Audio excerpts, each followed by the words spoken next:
খান, পেট ভরে খান। অপু, তুই এটা কি করলি?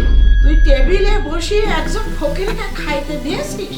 মা, উনি গেটে এসেছিলেন সাহায্যের জন্য, আর এসে আমার কাছে বললেন ওনার অনেক ক্ষুধা লেগেছে, তাই ওনার ক্ষুধা নিবারণের জন্য আমি ওনাকে ঘরে নিয়ে এসে খাবার দিয়েছি। ঠিক আছে, খাইতে দিবি, ভাত দিবি, যেটা মনে হয় সেটা দিবি। ঘরের মধ্যে আনছস কেন?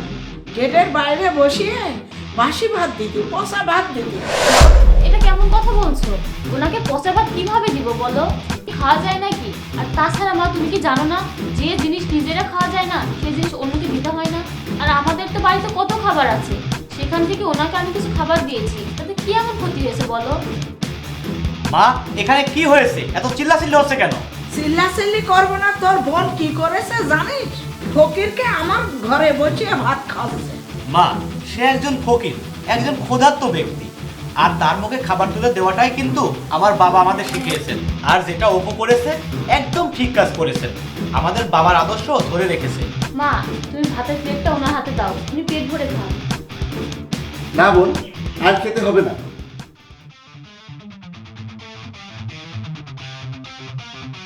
হ্যাঁ ইমন, এবার ভিতরে এসো।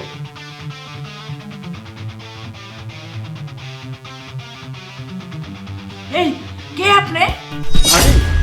আমি TSM গ্রুপ অফ ইন্ডাস্ট্রিজ এর মালিক। আর এই যে ছেলেটাকে দেখছেন, সে আমার একমাত্র ভাই।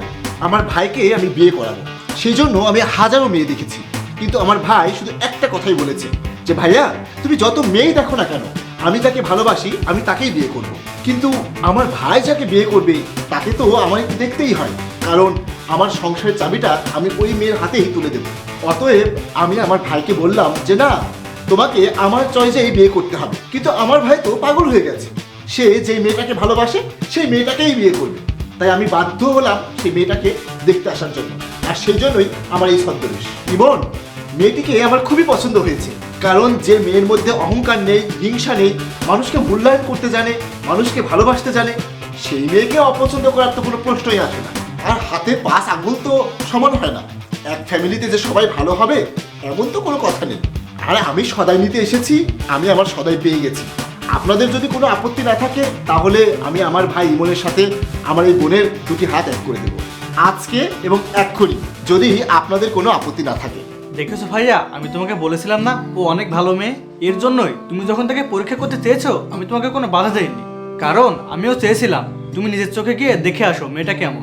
আমি জানতাম ইমন, কারণ ভাইটা তো আমার, তোমার পছন্দ একদম খারাপ হবে না। ভাইয়া, আসলে আপনি যে ডিসিশনটা নিয়েছেন আমার কাছে অনেক ভালো লেগেছে। আর তাছাড়া আমার ছোট বোন যদি আপনার বাড়ির বউ হয় তাহলে অনেক ভালো থাকবে, অনেক সুখে থাকবে। তাহলে যেহেতু আপনাদের সবার সম্মতি পেয়েছি আমি, ইমন যাও কাজে ডেকে নিয়ে এসো, আজকেই বিয়েটা দেবো, শুভ কাজটা সেরে ফেলি, কি বলেন আপনারা?